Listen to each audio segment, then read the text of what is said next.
Egész életében nem készült vele interjú, sem írásban, sem szóban. Most magunkra vállaltuk egy kis részét annak, hogy amire mindig is vágyott, amit mindig is várt a környezetétől, hogy megértse, hogy ő hogyan gondolkozik. Erre sokan vágynak, sok alkotóban él ez a vágy, de nem mindenki hoz létre ekkora életművet. A Gizinek volt egy nagyon speciális hozzáállása a saját művészetéhez, ugyanis bármikor, bárhol állított ki, ő mindig nyitástól zárásig ott volt a kiállítótérben, és minden nézőnek, aki beérkezett, az elejétől elkezdte elmondani tulajdonképpen, hogy mi az, amit lát a falon a néző, hogy véletlenül se történjen meg az, hogy látja az aktuális sorozatot, és esetleg nem érti meg, hogy miről szólna a sorozat, mi lenne a sorozat rendszerének az alapja. Szóval, hogy ő egyszerűen egy mágikus figura volt, és bárhol csoportos vagy saját kiállításon, önálló kiállításon kiállított, akkor mindig ott állt a mű mellett, és nem engedte meg magának soha azt, hogy valaki ne értse meg azt a missziót, azt a küldetést, azt a festészeti elköteleződést, amiben ő van. 30 éves kora körül találja meg őt két olyan motívum, amely aztán egymással szoros konstellációba kerül, és egész hátralevő életét és művészi pályáját meghatározza.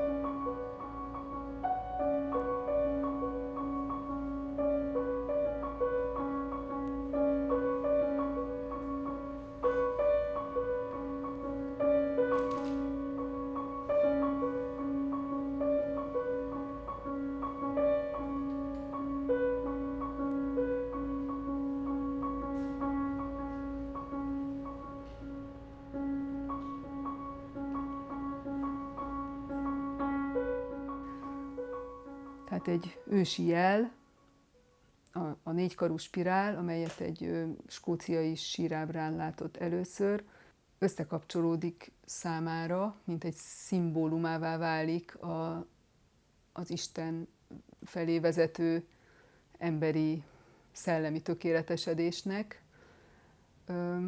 De nem csak ennek, hanem tulajdonképpen az egész világ mélyén rejlő folyamatoknak is. Megdöbbentette az, hogy ilyen egyszerű evidenciákból ilyen komplex, vizuálisan izgalmas rendszerek születhetnek, és hogy milyen hihetetlen lehetőségeket rejt magában ez a nagyon archaikus jel. 1976-ban megtalálta a skóciai sírábrát, és a saját rendszerét, valójában megfogalmazta a rendszernek az alapjait, akkor onnantól fogva ő valójában egy programfestészetet művelt. És ugye nagyon sokszor kérdés az, hogy ez a típusú festészet, mint például a mögöttem látható 24N, az valójában mennyiben festészet és mennyiben nem. Ez gyakran kérdés tárgyát képezi, akár a művészettörténészek körében is, hogy a programfestészet az ugyanolyan, mint mondjuk egy figurális festészet, hogy ugyanolyan valide. Én azt gondolom, hogy egyrészt igen, másrészt viszont a Gizinél az okozott némi skizofréniát, hogy a programtípusú festészettel dolgozó művészek általában távol tartják a szubjektumot, távol tartják a művész személyiségének az esendőségét, akár még a kézjegynek a nyomát is, és egy konceptuális módon egy programot kvázi kiviteleznek a festészet nyelvén. Viszont a Gizinek a programfestészete egyáltalán nem ilyen volt, hanem nagyon-nagyon személyes volt, nagyon szubjektív volt, és az ő festészetének volt egy nagyon mély, spirituális alapja, amire nagyon sokszor hivatkozott is.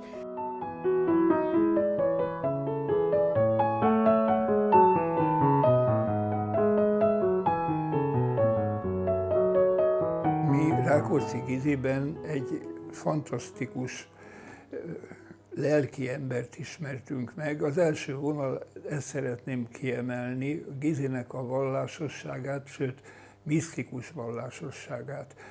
Néhányszor a beszélgetés során olyan magas szinten nyilvánult meg vallásfilozófiába, teológiába, és egyáltalán az életről,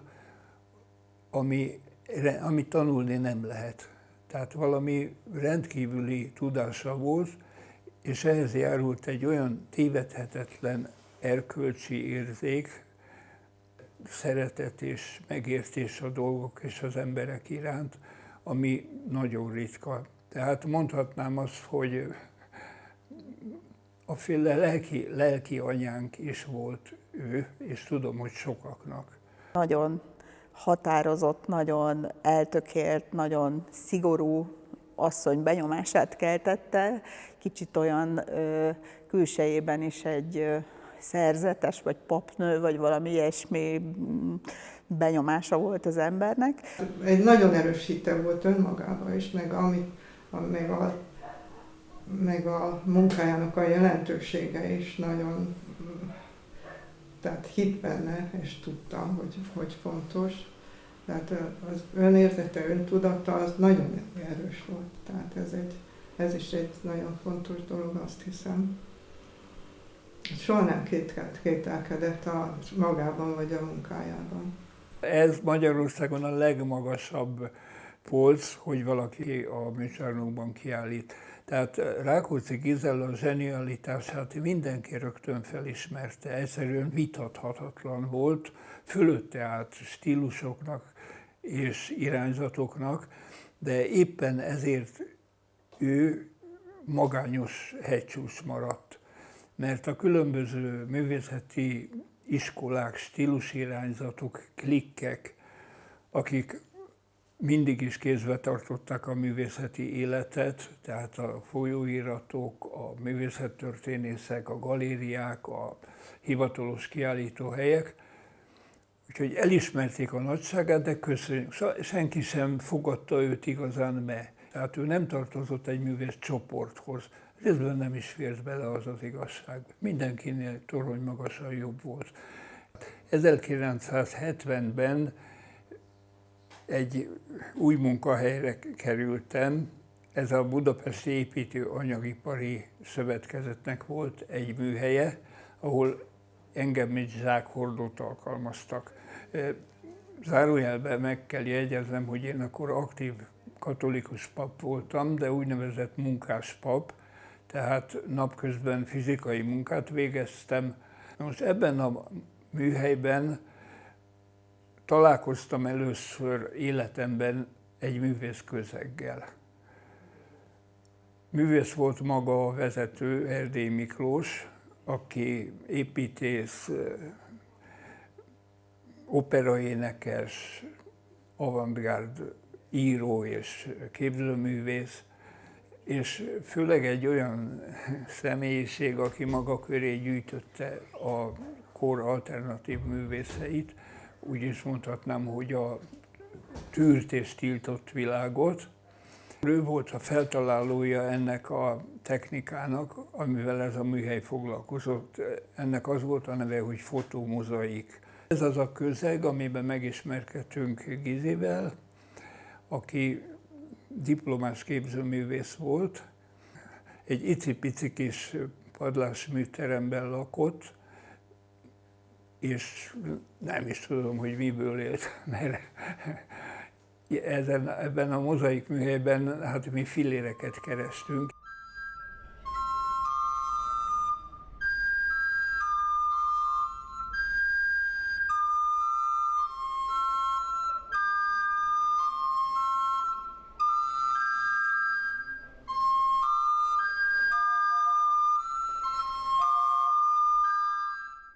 Szerintem, aki nem látta őt dolgozni, azt nehezen tudja elképzelni, hogy hogyan születnek az ilyen festmények. Ezek a bizonyos matematikai képletek, amelyek szépek önmagukban, nem csak a képeket határozták meg, hanem valójában az életmódját is. Mert azt nagyon fontos tudni, hogy ezek a képek kézzel készült művek, minden segédeszköz nélkül. És az összes színt, ami lehetett akár 28 is egymáson, ebből a 4 színből, ezt ő mindig kézzel, mindenféle vonalzó és egyéb segédeszközök nélkül festette.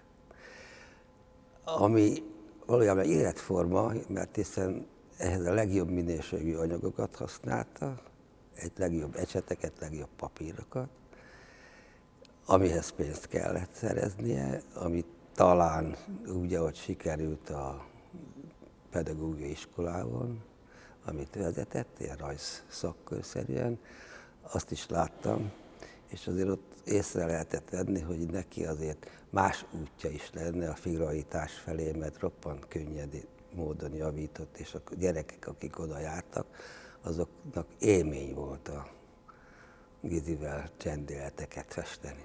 Gizi tényleg olyan volt, mintha egy kívül állna a valóságon. Ő egy ilyen kis buborékba volt itt bent ebbe a műterembe, és ahogy beléptünk, így kizáródott. Olyan volt, mint egy ilyen menedék, és ő se változott. A haját is mindig ugyanúgy tűzte fel, ezekbe a hosszú, magas galléros ruhákba volt mindig, és ez is valahogy ilyen annyira puritán volt, tehát nem tükröződött rajta az, hogy tulajdonképpen mi történik közben a világban egyáltalán. Még hogyha ő ezzel foglalkozott is, hiszen beszélgettünk róla. Az érzés van meg az illatok, az mindenképpen, amikor bejövök az ajtón, és akkor mindig volt egy ilyen fixatív illat, és kalács, és tea, az mindig, meg a papír nyilván. Meg volt mindig ennek a helynek egy atmoszférája, ami teljesen így átszellemült az ember. Piciként is, meg aztán már felnőttként is, amikor ide visszajártam.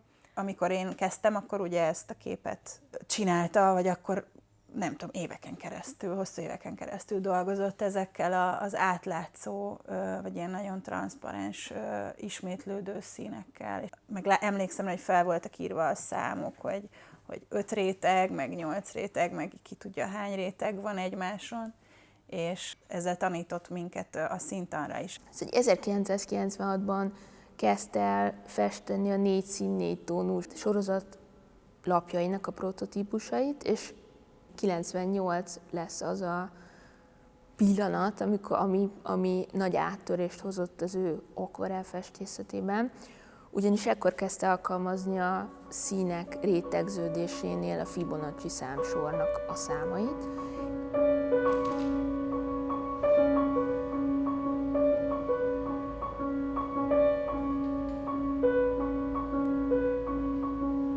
Azért mondom, hogy ez egy életforma is, mert egy vonal meghúzás, vagy egy kitöltése után, egy csík kitöltése után, vagy annak száradnia kell.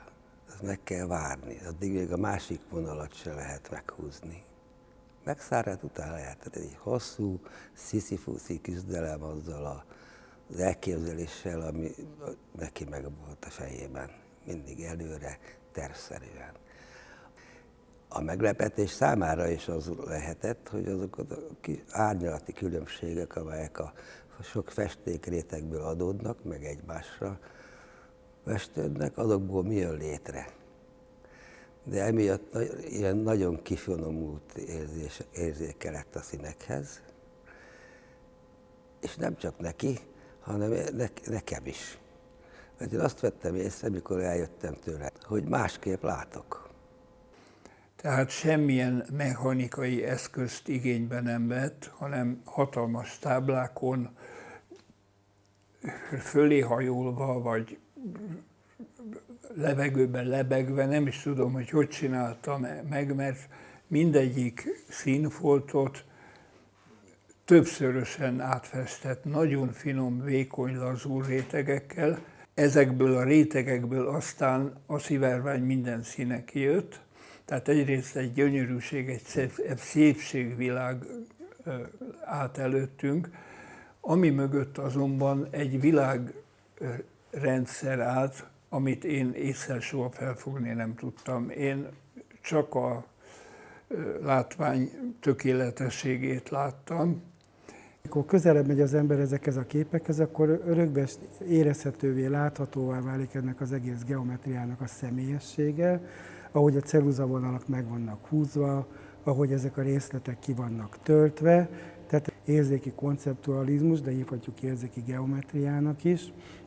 Annak van egy olyan beszívó ereje a rajzolásnak, a mozdulatoknak, a papírlap fölé hajolásnak, a struktúrák megrajzolásának, a térszeletek kitöltésének. Van egy olyan hosszú időben elnyúló mozgása, amiben benne van a test, az agy, a gondolkodás, aminek az egésznek a hitelessége az megtölti valahogy ezt az egész struktúrát, ami a munkákat vagy a sorozatokat magukat jelenti. Tehát egyszerűen, hogyha valaki ezt hagyja, akkor az ilyen típusú munkák mögötti hiteles jelenlét, ami megjelenik ezekben a munkában, az képes beszívni az embert. Valahogy egy Alberts vagy több Alberts mű, az valahogy amikor láttam, ugyanezt a személyes geometriát hívta elő bennem. Hát mindenkinek nyilván az Agnes Martin az egyik ilyen viszonyítási pont. Beugrott a Julie Kniefer, a Meander motívumaival, a Kovács Attila, Türk Péteres hasonlatom, ami szerintem nagyon-nagyon sok ponton passzol. De hát egyébként ilyet érzek a Gémes életművében, Gémes Péternél is.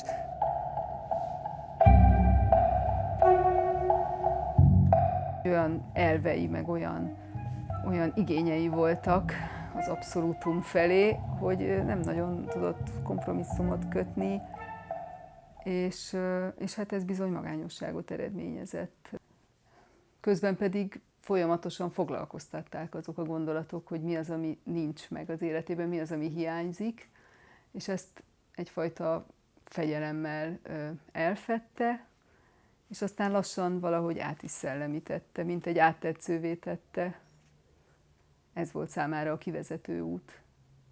Amikor járta Párizsban a katedrálisokat, akkor a Saint-Denis katedrálisban, amikor ő elment, és nézte az éppen maradt üvegablakokat, akkor egy siesta időszakra bezárták a templomot, és igazából rázáródott a katedrális ajtaja, és teljesen egyedül maradt a templomban órákra, és egy gyönyörű fény élmény által valójában egy nagyon misztikus, nagyon szakrális vízió elevenedett meg számára. Ugye, ahogy a nap ment vagy haladt a rózsaablaktól a különböző oldalszárnyaknak az ablakainak az irányában, akkor gyönyörű szép kaleidoszkópszerű árnyékot hagyott a fény mozgása a katedrálisnak a padlóján, és ez a transzparencia, az a fénynek és a színeknek az a fajta misztikus víziója, amit ő ott átélt. Tulajdonképpen az egész festészete mindvégig afelé haladt, hogy ő technikailag, vizuálisan meg tudja a festészet nyelvén fogalmazni azt a víziót, amit ő ott átélt.